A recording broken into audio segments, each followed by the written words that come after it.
Ti Edi Rama me një krim të vërtet kundër njerëzimit le të smurt pa ilaçe në mëshirën e smundjes, siç e kemi parë të gjithë. Revolta dhe vetëm revolta për largimin e tij është rruga për të siguruar shërbimin mjekësor që të smurt meritojnë. Ti lën qytetarët në mëshirë të fatit pas një përmbytje apokaliptike siç ndodhi në Durrës. Revolta dhe vetëm revolta është rruga për largimin e tij dhe rikthyer qytetarëve shtetin që meritojnë. Miq, kjo nuk ka një mandat apo dy që po ndodh. Janë 4 mandate që Shqipëria po vidhet pa ndalim, vit pas viti. Po miqtë e mi, Edi Rama, armiku më i rrezikshëm i Shqipërisë, nuk mjaftohet vetëm duke vjedhur dhe për zërin shqiptar.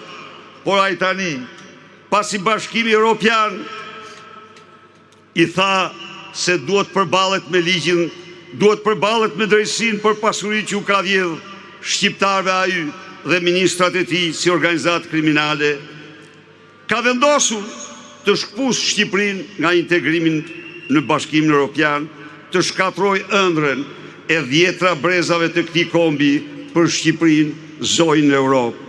Revolta dhe vetëm revolta e shqiptarëve dhe largimi i tij është rruga për të mbrojtur ëndrrën evropiane si ëndrrën më të bukur të kombit tonë. Së fundmi, Edi Rama është armiku më i rrezikshëm i shqiptarëve, sepse ai kërkon t'i shkatrojë Shqipërisë dhe kombit shqiptar traditat. Kur më parë, ndër shekuj, ndonjë armik nuk ka ndërmarrë një sulm të tillë ndaj shqiptarëve dhe vendit tyre.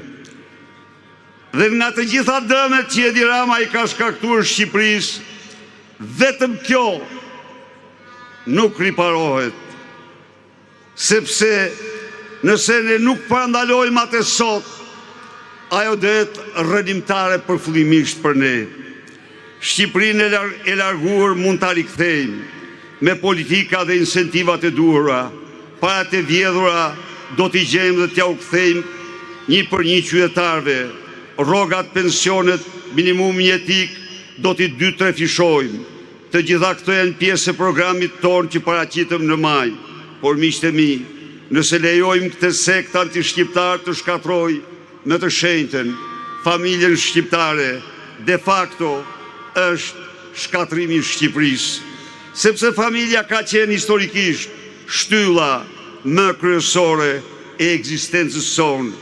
Ndaj dhe përgjigja jonë do jetë revolt dhe vetëm revolt për të mbrojtur familjen shqiptare, revolt paqësore, sepse ne jemi Partia Demokratike, me revolt paqësore ne shemën diktaturën hoxhiste komuniste, me revolt paqësore do shemim narkoshtetin e Ramaduros.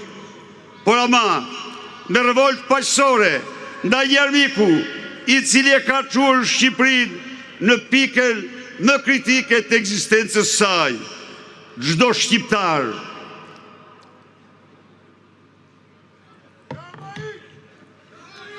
duhet jetë i qartë sot në pritshmërinë që ka ndaj popullit opozitar kundër një armiku të tillë që sot ka gjithë pushtetet dhe mbështetet nga kartelet e drogës më të dhunshme, më të fuqishme në botë, nuk fitohet vetëm.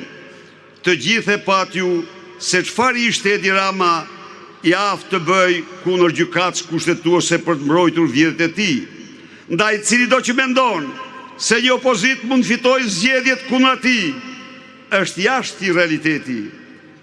E kemi thënë dhe themi përsëri, me Edi Ramën zgjedhje të lira nuk ka dhe opozita s'fiton dot kurrë një farsë elektorale. Të ri, burra, gra, njerëz të ndershëm, asnjë nuk ka të ardhmë pa votën e lirë. Ndaj dhe për të patur për të votuar të lirë dhe me gjintet, të ngrihemi, të largojmë Edi Ramën nga pushteti, të shkojmë drejt zgjedhjeve të lira dhe të ndershme, drejt ardhmës që meritojmë. Çdo i ri që mendon të ndërtojë ëndrrën e jetës tij në vendin e tij, duhet të marrë ata me vete rrugëve të botës për shkak të narkoregjimit. Shqipëria është vendi i ëndrave rinore të denur. Sot